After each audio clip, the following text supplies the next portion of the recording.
Programa Zona Esportiva. Apoio Cultural. Ubra. Seja o protagonista da sua própria história. Ótica Santos. Visivelmente a melhor. Planeta Bola. A Casa dos Boleiros em Santa Maria. Mercado das Rações. Apoiador oficial da Superliga de Futsal em Santa Maria.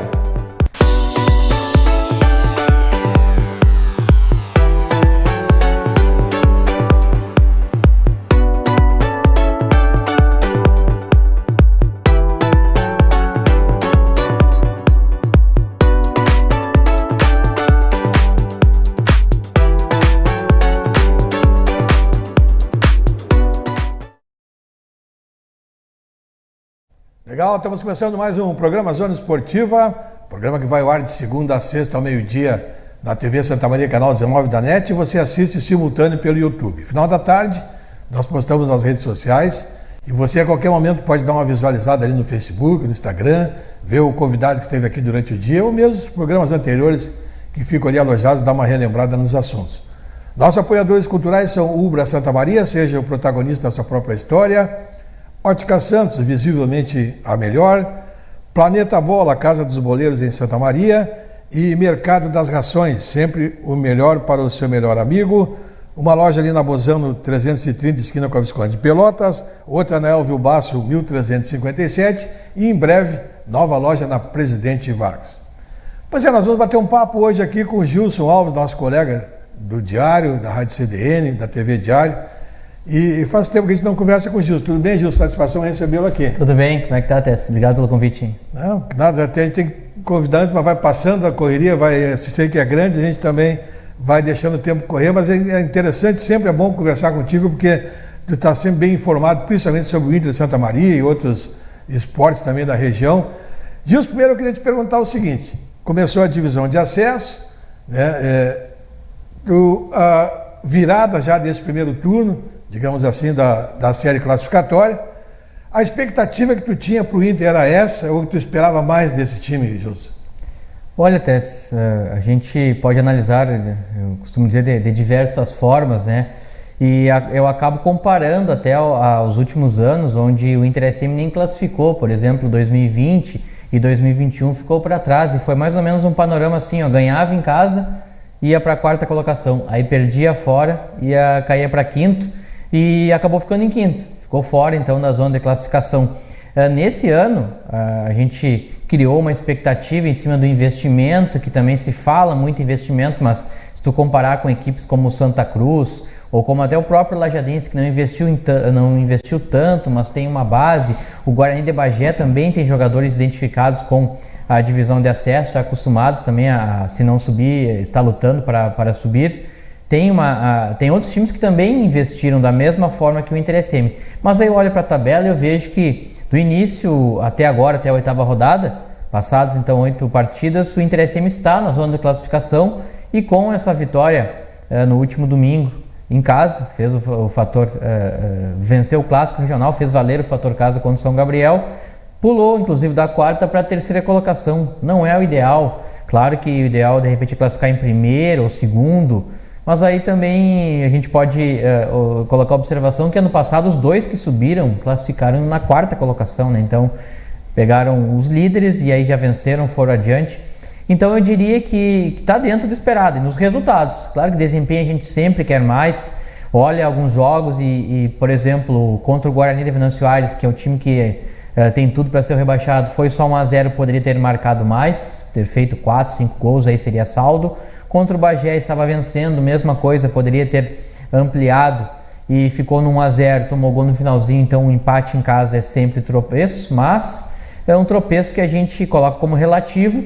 Se venceu os outros jogos em casa, não perdeu o clássico, perdeu a única derrota foi para o Guarani lá em Bagé, empatou a maioria das suas partidas fora de Santa Maria, tem então ainda a falta de uma vitória fora, mas não está perdendo também, então está vencendo praticamente todos em casa.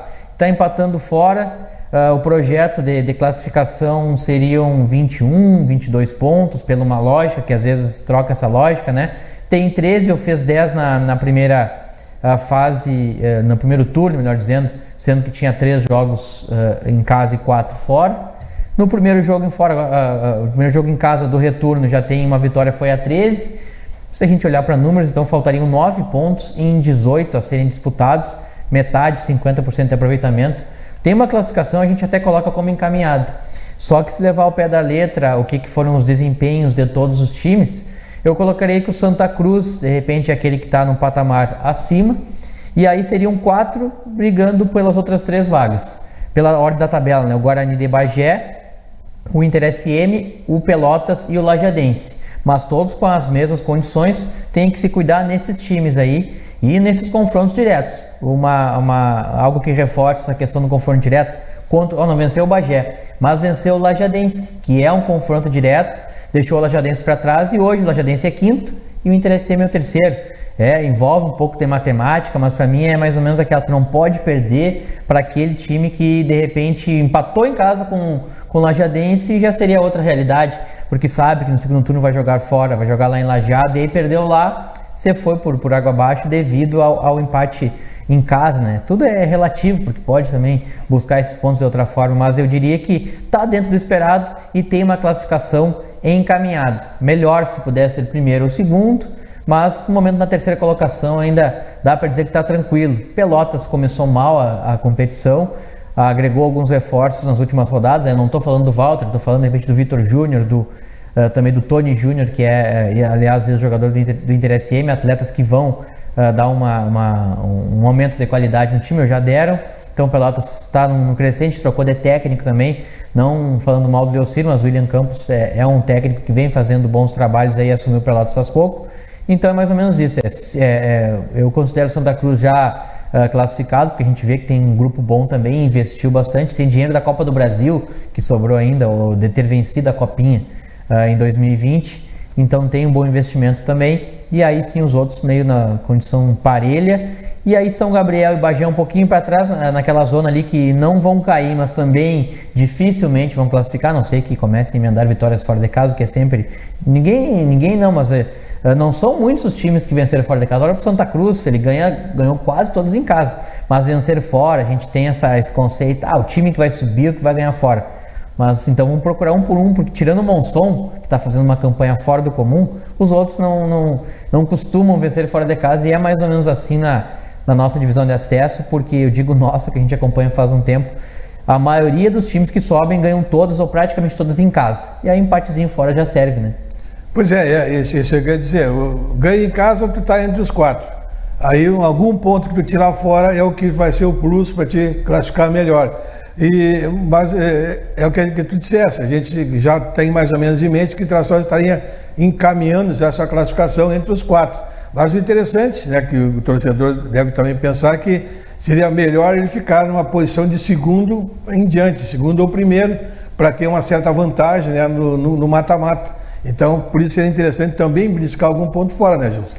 E dentro dessa tentativa, né, de fazer mais pontos, obviamente, no segundo turno inverte-se a tabela, né? Serão 4 jogos em Santa Maria, um já foi, então esses 6 que faltam são 3 na cidade e 3 fora de casa. Daqui a pouco venceu as 3 em casa e ganhe uma fora, que seja de repente contra o próprio Guarani na última rodada, já seriam 12 pontos. Se somar 12 com os 13 que já tem, já são 25, aí é pontuação provável de vice-líder.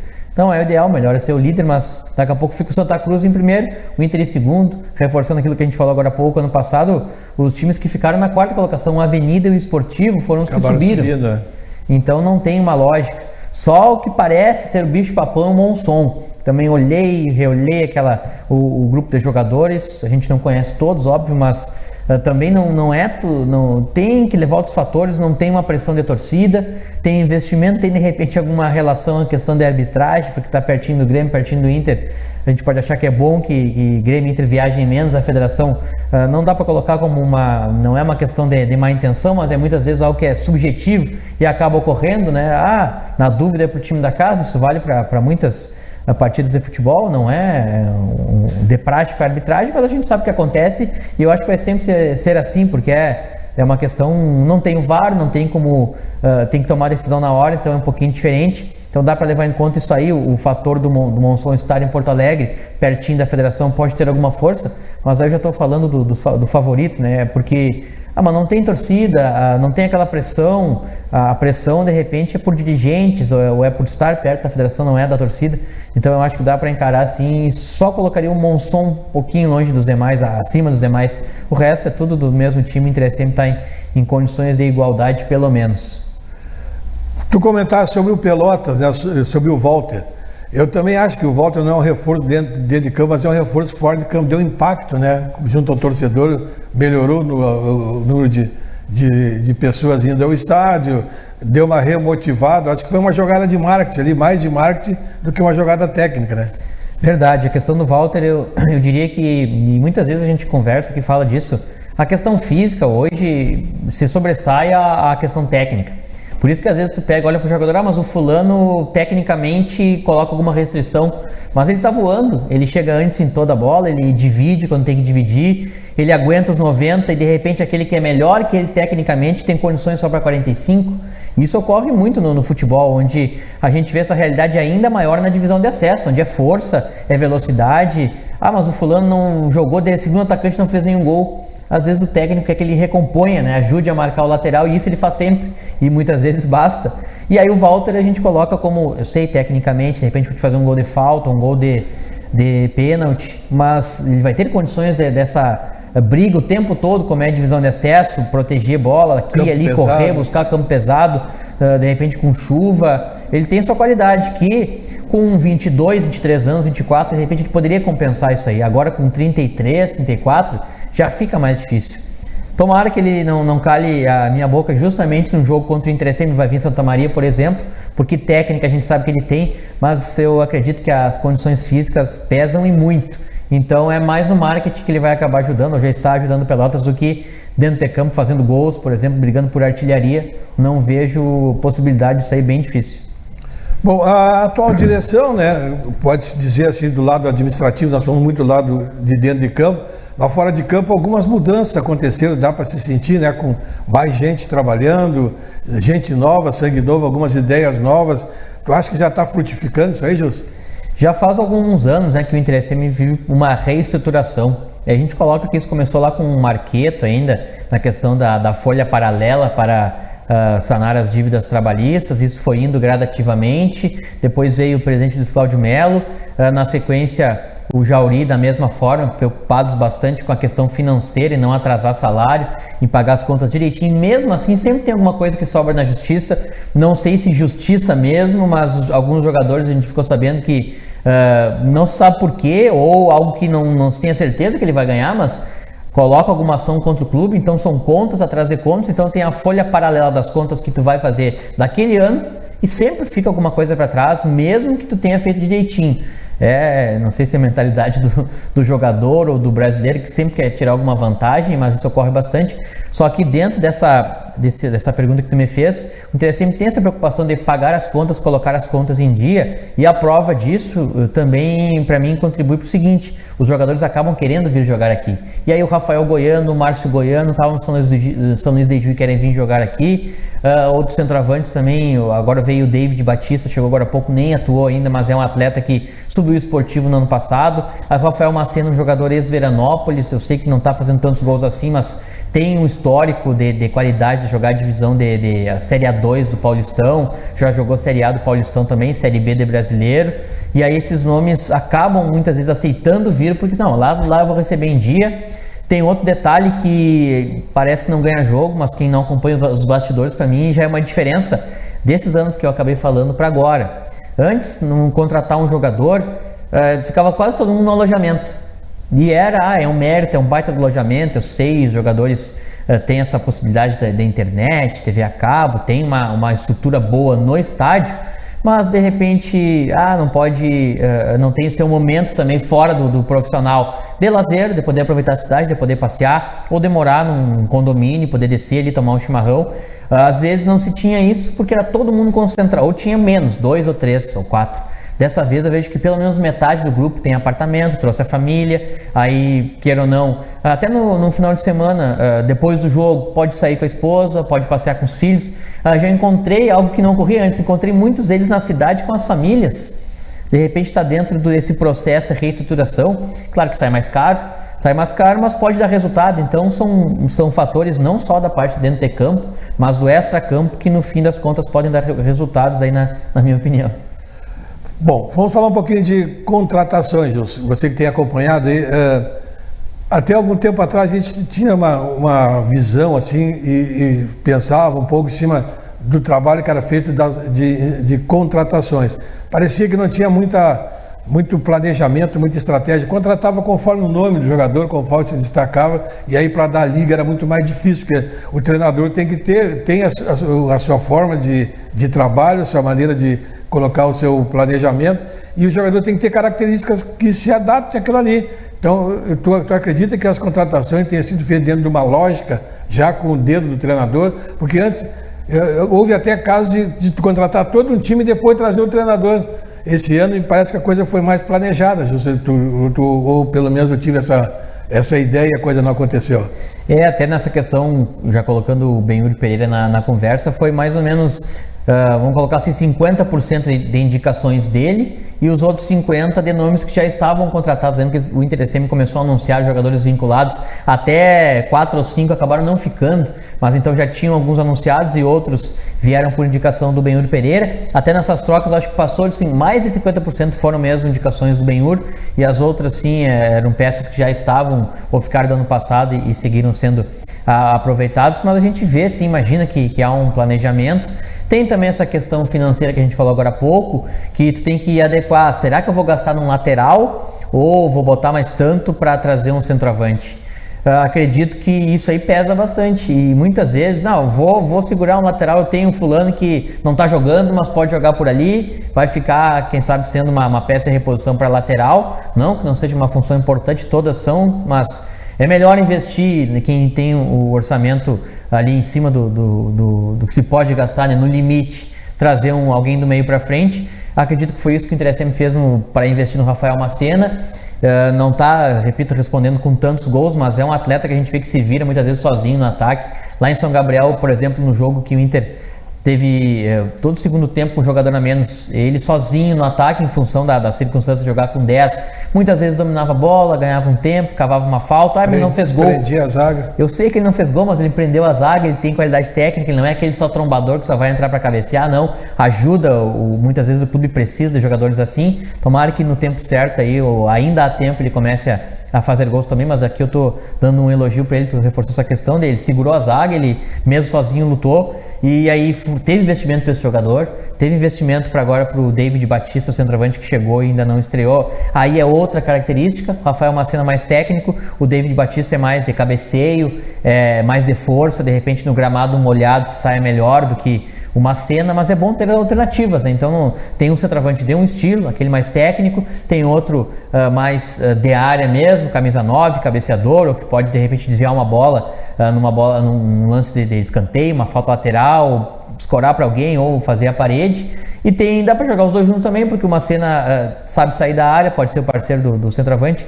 Enfim, nessa análise geral das contratações eu colocaria como bem investido, sim. Outro detalhe que eu acho importante, que para mim ganha jogo, e do teu acompanhamento do futebol, imagino que vai concordar comigo também, eu gosto de técnico que repete a escalação. Quando tu começa a decorar a escalação, na estreia escalar um time, na quinta, sexta rodada é mais ou menos o mesmo, claro que tirando desfalques ou suspensão, alguém se machucou, é do jogo, é do campeonato, acontece. Agora, não fica inventando muito, fora eu vou jogar de um jeito, em casa eu vou jogar não, o Benhur estabeleceu o meio de campo, só trocou o volante ali, por exemplo, foi o Darlan no início e depois o Benhur Jardim, mas a gente já sabe decor, os dois volantes ali, o Matheus Santana é o segundo volante, o Norton nem dá para chamar de volante, está fazendo gol, está vivendo uma fase artilheiro, né? Então é um meia ou volante que se transforma em meia, e o Chiquinho tem um entrosamento, no ataque o Rafael Macena mais um que variou conforme a necessidade ou conforme os próprios cartões. Então essa questão de repetir o time eu acho que pode dar resultado lá na frente. Então somando os planejamentos que me perguntou com a repetição do time, com a ideia que o Benhur tem, E outra, para quem acompanha treino, às vezes eu chegava lá e com alguns técnicos anteriores, não coloca esse detalhe, eu tô pensando ainda, não coloca no texto, muitas vezes me pedem ou pediam, não é o caso do Benhur, não coloca que eu vou em casa jogar de um jeito e fora do outro. O Benhur, isso não ganha jogo, ele diz, não ganha jogo, pode colocar as informações do que tu tá assistindo, coloca ali, não me interessa.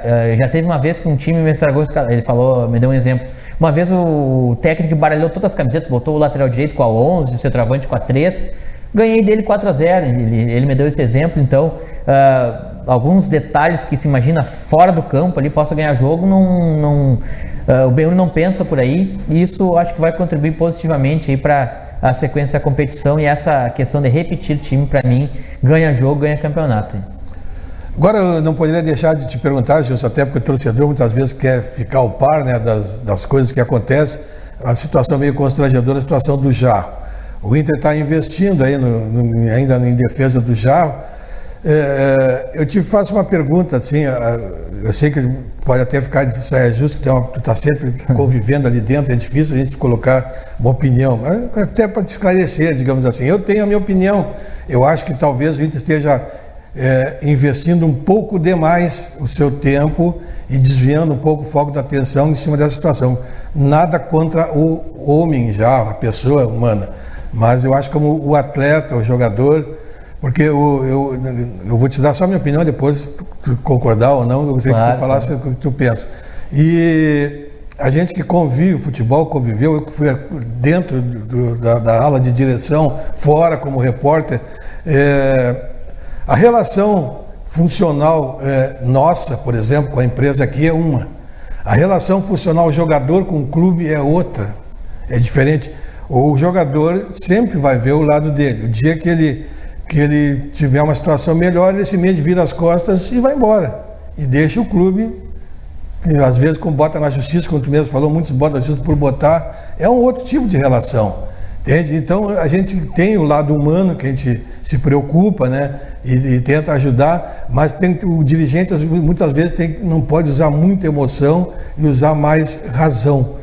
Então esse trabalho está sendo desenvolvido pelo Inter. Eu acho que não se abandona o jogador, mas de repente não está desviando um pouco demais energias ali, quando podia estar investindo em outra situação. Não sei qual é o teu pensamento aí, Gilson. É um assunto, coloco como bastante delicado, né, porque envolve essa questão das apostas esportivas, e pior, né, não pelo InterSM, de um caso anterior do antigo clube do Jarro, mas pelo que a gente acompanha no dia a dia, baseado também nos depoimentos ali do presidente Pedro de la Paz, que eu tive a oportunidade de entrevistá-lo alguns dias atrás.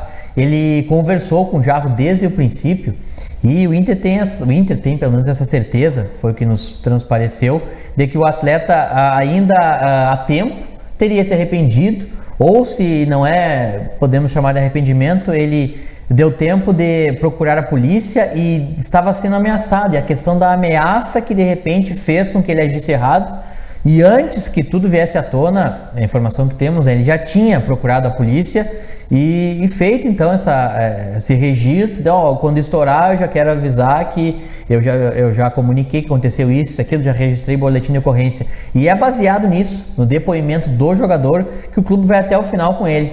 Tenho essa impressão. Essa questão que tu falou aí é o ponto mesmo delicado, que de repente o time, muitas vezes, ou a direção concentre todas as forças na defesa do jogador e de repente deixe de lado algum outro fator, mas eu acho que está sendo bem dosado isso aí. Eu que convivo no dia a dia ali, é um assunto que não se fala. Claro que quando estourou, eu vi no dia que estourou tudo, eu vi os jogadores que estavam aqueles no treino, pós-treino ali fazendo regenerativo, foi um dia depois do jogo, foi uma segunda-feira, já começaram a mexer no celular, e mesmo eu numa certa distância fiquei com toda a impressão de que era em função do ocorrido com o Jarro. Mas ao mesmo tempo a gente vê que o clube, baseado no que ele falou, e muitos jogadores já tendo atuado com ele, também deve ter se reunido com ele, tem a impressão de que não está afetando. Nos resultados, imagino que não. O time está investindo, segue investindo no jogador, na questão do salário, segue obviamente recebendo, está treinando todo dia, está treinando normal, e pelo jeito na justiça o clube ainda está reunindo provas, também algo que a gente sabe que leva alguns dias, por isso que a tentativa do efeito suspensivo não foi pro jogo contra o São Gabriel. Não sei se vai dar tempo também pro jogo contra o Bagé, mas o clube tá deixando ele treinar, tá mantendo ele ali e de repente também nos bastidores está agindo para saber, será que vamos mesmo comprar essa... A briga tá comprada no sentido do homem, da pessoa já que tu falou, para não deixar ele na mão. Mas estão analisando, estão vendo bem a questão da parte jurídica, se vale ir até o final e pedir eliminar. O discurso é de que vão tentar eliminar e o efeito suspensivo para que ele possa atuar. Ou também, o que acabou acontecendo, outros casos já foram julgados e jogadores que a gente imaginava mais envolvidos do que ele acabaram sendo... ou tendo uma punição menor. Então, de repente, dá para reaver essa punição ou coloca alguns jogos, diminui a multa, enfim. O Inter segue do lado do jogador, comprou essa briga e eu entendo lá deles. E outra coisa que eu sei que é difícil, assim, para quem acompanha de longe. Ele teve 2 lesões no meio, né? O pessoal começa a dizer, é invenção que machucou o tornozelo. Na estreia ele foi substituído que machucou o tornozelo. Mas a segunda, das costelas, é invenção. Ele tá jogando com uma tipóia, não sei como é que eu chamo, é um objeto aqui para proteger as costelas, porque ele teve uma batida mesmo no treino e depois caiu em cima da bola na região das costelas. Então, claro, tem todo esse fator extra-campo. Ele também foi liberado alguns dias para ficar com a família e ver o que fazia. Podia partir dele mesmo, eu que vou comunicar ao clube que eu prefiro sair. Isso poderia ter ocorrido, não ocorreu, mas ocorreram as lesões também. Aí o pessoal fica duvidando, será que machucou mesmo? Não, ele machucou mesmo, agora está se recuperando aos poucos, perdeu o ritmo de jogo, mas eu tenho a impressão que o Inter SM vai até o final e a minha avaliação é que, por enquanto, pelo menos não está atrapalhando dentro de campo. Então, sabendo separar bem a questão de defender o Jarro e ir até o final com o jogador. O próprio Pedro de la Paz, como ele citou essa questão, assim, que mas eu sei que muitos times estão nos vendo mal, mas como é que o clube vai abraçar o jogador nessa situação? Ele, baseado no depoimento, repito, do que o jogador falou para ele, diz que o Jarro é bastante inocente, no sentido das declarações, tu vê que daqui a pouco uma pressão, que é o que foi dito, olha, se tu não fizer o pênalti, eu já descobri quem é teu pai, quem é tua mãe, onde é que tu mora em Pelotas, onde é que mora a tua região, a tua família lá, onde é que estuda teu filho, tua filha. E aí ele acabou cometendo o erro, mas a gente não pode também julgar o atleta antecipadamente se isso ocorreu, né? Antes de todo estouro, ele foi lá, a polícia declarou que estava ocorrendo e aguardamos aí, então, aguardemos as próximas ocorrências, mas o clube vai até o final com ele, até essa impressão aí, e não está atrapalhando por enquanto. Perfeito. Só para finalizarmos, se não podia deixar de falar, você acompanha com o canal Joga também o nosso futsal no estadual Série Ouro. Como é que está a equipe de Santa Maria? O que tu projeta dentro do que tu viste nas primeiras partidas? O FSM já disputou 2 partidas na Série Ouro. A próxima é no sábado contra o Barcelona de Júlio de Castilhos aqui em Santa Maria. Venceu as 2 que jogou. Até 2 partidas foram adiadas. A própria estreia com o Barcelona de Júlio de Castilhos devido à umidade ficou para esse próximo sábado agora, mas já jogou então em casa contra o Paulista de Pelotas e venceu por 5-1 e venceu o São José em Cachoeira do Sul por 6-2. Olhando o âmbito geral da Série Ouro, que são 13 times nessa temporada, se vê que o investimento é maior e aí os atletas treinam 2 turnos no time de Carazinho, a Iesco Cerceta de Carazinho e a Ser Santiago, por exemplo. São 2 times que os atletas vivem do futsal ou em maior parte do tempo vivem do futsal mais do que a UFSM e as outras equipes envolvidas, onde se tem uma atividade paralela e também se treina à noite. Então coloco a Cercesa de Carazinho e o Santiago, Ser Santiago como as 2 equipes as que mais investiram. O BGF de Bento Gonçalves também, que já foi campeão estadual aí recentemente da Série Ouro, é outra que está nesse patamar, mas a UFSM jogou as 2 e venceu, então tá bem, tá dentro do esperado para os resultados. Dos 13 na primeira fase, todos contra todos, um turno só, passam 8, está encaminhando uma classificação e terá dificuldades contra essas 3 equipes que eu falei, então BGF, Cercés de Carazinho e Santiago, mas dá para brigar de igual para igual, sim, com menos investimento do que ano passado, ou na verdade com a perda de alguns nomes que até foram para União Independente de São Cepé, ou retornaram para União e aí deram qualidade para a equipe de São Cepé, mas dá para classificar assim entre os 8 e aí depois no mata-mata vamos ver como é que se organiza, né? Quanto mais acima classificar, melhor, porque aí não pega de cara nem Ser Santiago, nem o time de Carazinho, que é uma vantagem. Legal, Gilson. Obrigado pela tua vinda, sei que tem compromisso aí, mas vamos ver se a gente consegue se reunir com menos espaço de tempo aí, né? Pra gente trocar ideias, porque a coisa vai afunilar agora E se Deus quiser, o Inter vai estar lá, inclusive com a copinha vindo aí, né, Gilson? Dia 21 de junho começa. E aí vão ser jogos junto, né? Quarta e domingo. Quarta e domingo. Gilson, obrigado pela tua vinda. Obrigado pelo convite. Até a próxima. Até. Nós estamos indo embora, deixando um abraço a todos. Amanhã estamos de volta com o nosso Zona Esportiva. Programa Zona Esportiva. Apoio Cultural. Ubra. Seja o protagonista da sua própria história. Ótica Santos. Visivelmente a melhor. Planeta Bola. A Casa dos Boleiros em Santa Maria. Mercado das Rações. Apoiador oficial da Superliga de Futsal em Santa Maria.